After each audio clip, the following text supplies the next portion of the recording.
Figured I'd show the vehicle because someone might claim, oh, that's that could be any car making that noise. Well, no, it is not.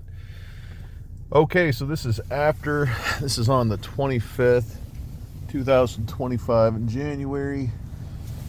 I'm gonna put this right here between the seat. I'm still figuring this out. Let's see. There we go. It's right there in the back seat, wedged right in between those seats. I come to find if I try to put the phone in the very back, it won't pick it up like it should. The sound, I mean. So here we go.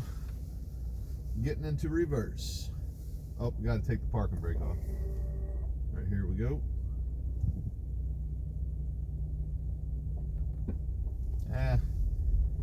That one was pretty light and pretty acceptable. Now we're going forward.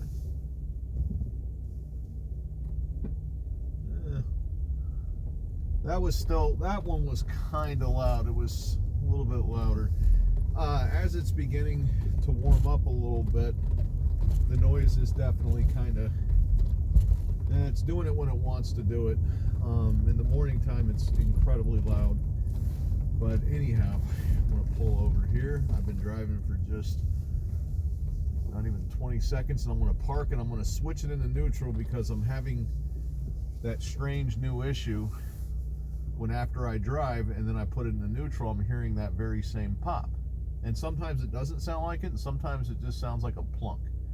So here we go, putting it into neutral. Now that sounded a lot like that noise. Who knows? It definitely does sound like the issue is progressing and other symptoms are starting to happen, so hopefully we can come to some resolution.